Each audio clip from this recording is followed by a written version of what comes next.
Good afternoon. I'm Kim Bratton with another edition of Epicenter Entertainment. Thanks for joining us. With us today is Chris Clay, the controversial filmmaker. I guess you could say that. He is with Platinum Vibe Films. Yes. And you have just produced a documentary called Interracial Dating in America, Going Deeper. Yes, ma'am. You got it. Let's take a look. Yes, a company I was working for, I knew would have a problem with it, some of the upper management. And I had been working for him for quite a long time, and I was called into a meeting, and they actually asked me, and I don't say this word, so they were like, what are you doing dating an N-word? And I don't use that word. So he can say it, but I can't. I don't use it. And I was treated extremely different at that point in time, and I was making over $100,000 a year at that job, and I left it that day because of it. So, Chris, controversy. Were you going for it? Actually, I think that anytime you attack a subject like interracial dating, you're going to get some controversy, but we were really just looking to see what the mindset is of a person that dates interracially and what the experience is like.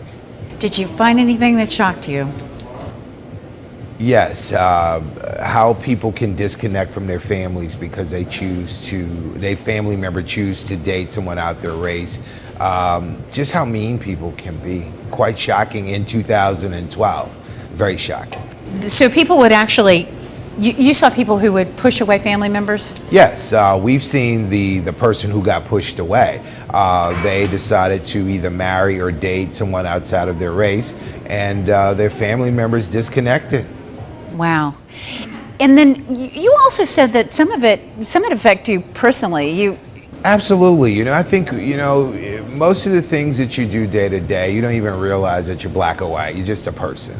And to hear people clearly come out and let you know that you're different, that in that difference, you may not even be, I don't feel that you're even equal to me. In 2012, really? It affects you. It affects you because on a day-to-day, I'm dealing with a lot of white men and doing business. And, it affects you from the standpoint, if they say no now, it's like, why? Because I'm black. So I never thought that way, but it'll go away. It just has to run its course. You're resilient. Well, you had made a similar film in, 2005? Yes. And have you seen, it was a 7-year span, have you seen a difference in America? I think that America has become more tolerant. I think that their feelings are more covert. They don't really talk about it as something that they disagree with, but there's not really much of a change. Yeah, I just think that there's still some prejudice against people. For me, it has been like people have been calling my office and writing emails saying that I'm promoting a brown world and wanting to give me death threats. And I'm saying, really? Like in 2012? Just because I'm exposing, and I'm not promoting anything, I'm just exposing what people go through when they choose to date outside their race. Well, this is the America that now has a black president. I mean, the leader of our society Absolutely. is African American. And I think that that's what's made people a little bit more tolerant. But, it's okay when you're looking through the window at someone else. But when your daughter comes home with Ray, that's a problem. Well, Chris's first film was very, very successful. In fact, Yes. You had been asked and pressured to do this again. Yes, I decided after the first one that I didn't want to do it again because I just really didn't want to hear all the garbage and all the bad things that people can say about someone else. But after being pressured by the network to do some other stuff or do a part 2, and then the deal was right. So I said, great, let's do it. But you see, this is what Mama meant by all money's not good money. Because, it comes with a hardship along with it. And my heart breaks for people. Love is hard to find. I think that in this day and time, people are screaming to be loved and just be nurtured and be desired. And your heart doesn't know if that person's black, white, Hispanic, Asian. It doesn't know. It just knows it's getting the feeling that it wants. So with people looking for that, when you find it, I don't think that you should sit back and say, oh, that's it, I can't date you because you don't look like me or your culture's not like me. I think that you should be free, if we're truly free in America, to make a choice that feels good to me and doesn't matter what somebody else thinks. And that's what I commend about the people that have sold it through to marriage. And even though they've had some bickering from their families, they've been able to say, you know, forget my family, this is what I want, and eventually my family will have to come around when they see that I'm happy, and normally they do. Well, I love that quote. True love is hard to find. Yeah, it is. It's really hard to find. And that's the hope. It's not a completely depressing film. I think that there is it's. Oh no, exactly. the film's funny. It's got some funny pieces. We deal with children. We deal with, you know, the stereotypes. We deal with the prejudice. We deal with sex. Sex is in the film because, you know, a lot of people say, oh, the only reason that this beautiful white woman would date a black man is because she loves sex. Well, that's not necessarily true. But you have to see the film to see what they say. And some of their comments are really funny. You know, there's stereotypes. We kind of try and dispel them. It's a really good 2-hour film. I think that people will enjoy it. We've traveled up and down the Eastern Seaboard, and we actually also went to the Midwest, Kansas, St. Louis. We did some stuff in Texas. We also did Louisiana and Mississippi this time around. So my whole summer has been traveling around, capturing these stories, and now we're in the editing process of this film. And I can't wait. I can't wait to see the final product. So geographically, did you find that attitudes concerning this were different? I think that in the entire United States that there's pockets, but it's worse in the South. The South and the Midwest, oh my God, it's worse. Now, you still have pockets in California, pockets in New York, but I think it's really worse in the South. You know, North and South Carolina, horrible, horrible, horrible. You know, but even Florida, like down in Tampa and St. Pete, horrible, horrible. And so we will see in this film, we will see the regions brought out, Absolutely. and people living there. Absolutely.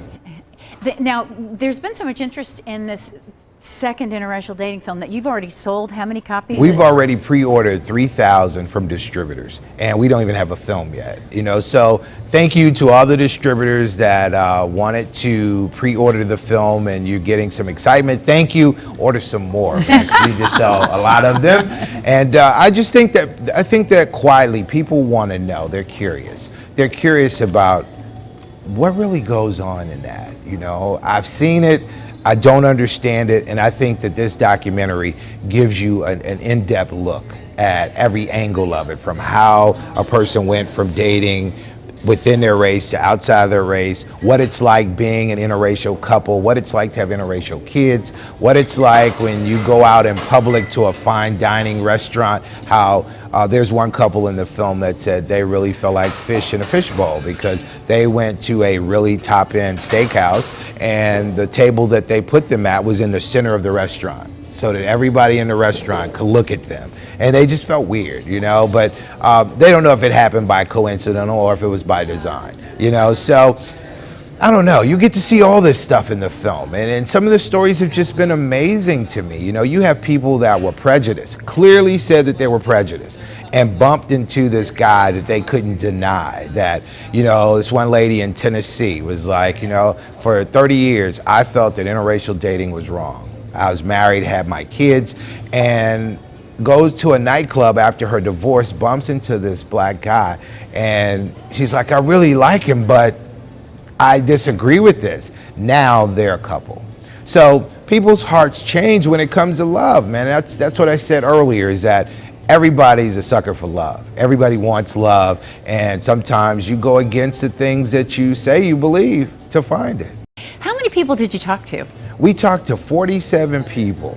Not all of them are going to make the cut, because some of them just really wanted to just be negative and just say horrible stuff. And yes, we wanted to have a little shock factor in the film, but we didn't want to make this Housewives of Atlanta. you know, where it's just a bunch of cussing and bad words. We really wanted it to have some depth to it. So not everybody will make the cut, but 47 people, as well as then we had another 10 kids between the ages of 15 and 30 that are interracial products.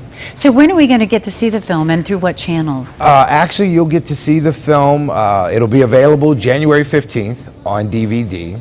And then you'll be able to see it on TV in March, and I don't have an exact date for that. The film also comes with a soundtrack that has some incredible music on it. So for those that pre-ordered the DVD, we'll actually get the soundtrack for free. I think that has got to be the most shallowest thing and the most weakest thing a white man can say. Obviously, like I said, we go back to what I said, that it's a requirement in my book, is that you have a confident air about you. How can you say we're tainted? Really?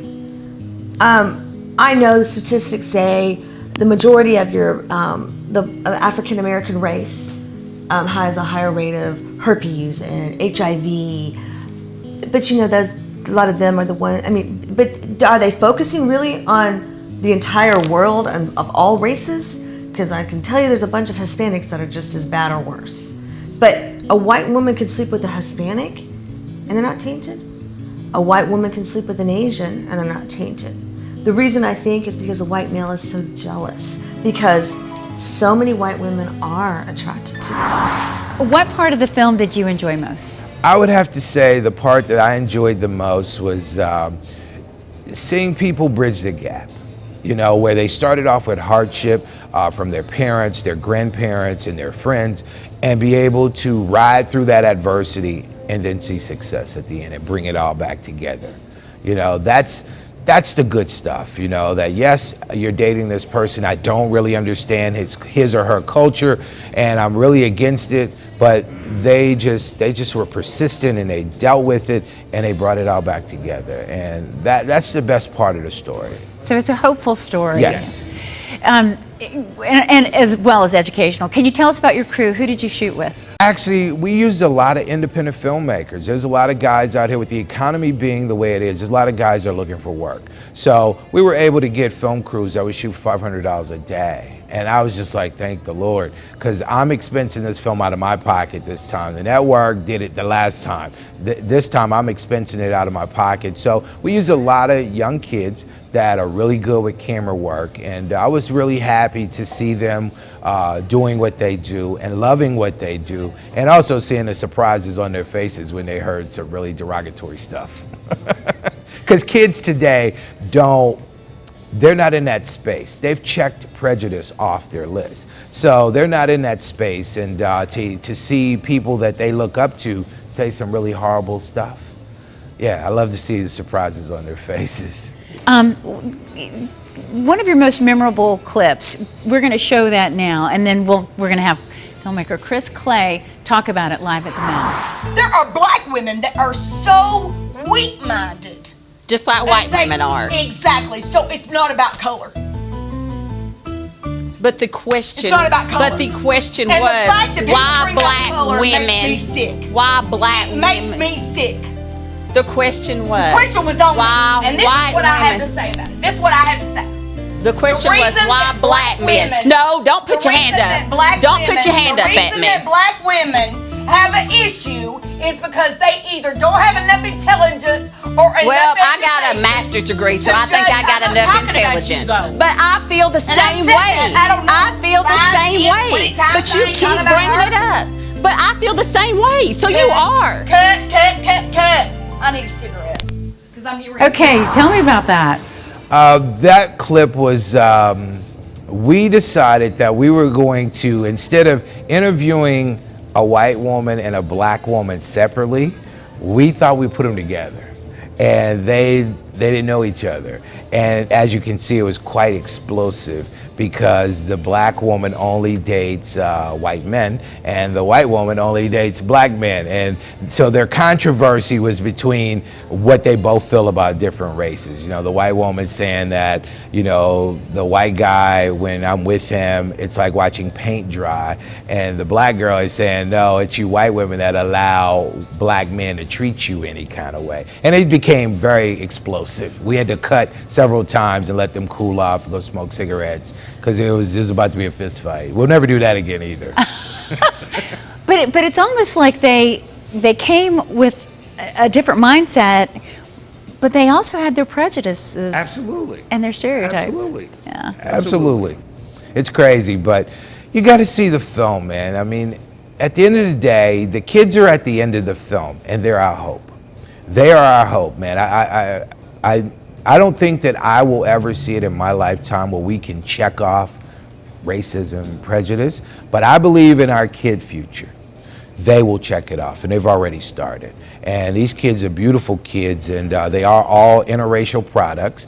And they talk about all the different things that people say they would be confused, and they're not. That which side of the color spectrum will they take to, and they're not. They're like, we love all people, and it's inside of pop culture, and they just love it, you know? So it's a beautiful ending to the film. We also have a preacher in the film, a theologian, that talks about the right and wrong of interracial dating. We have a relationship specialist to look at the mindsets of why people are choosing to go outside of their race to date, you know? So she had some really interesting stuff to say. So the film is pretty impactful from beginning to end.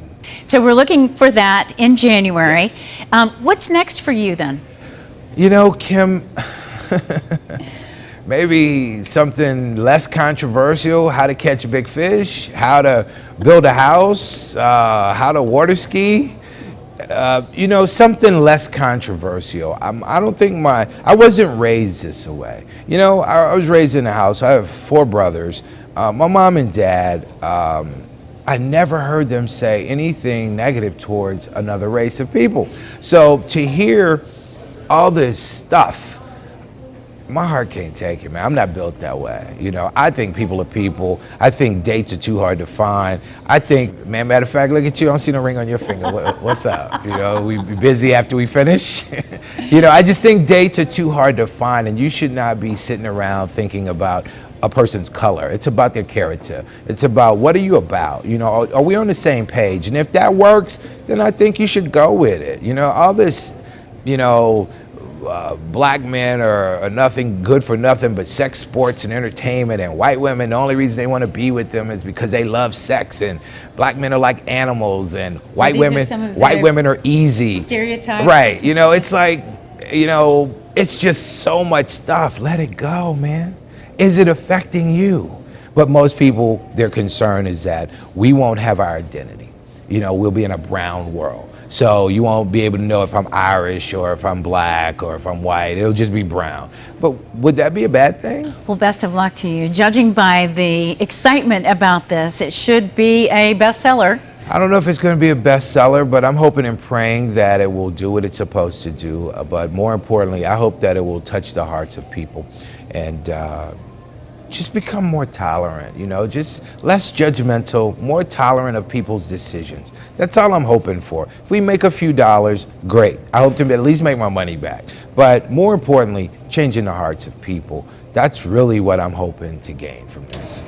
Chris Clay with Platinum Vibe Films. He is the producer of a documentary coming up, Interracial Dating in America, Going Deeper, coming out in January. I'm Kim Bratton at the Mez for Epicenter Entertainment.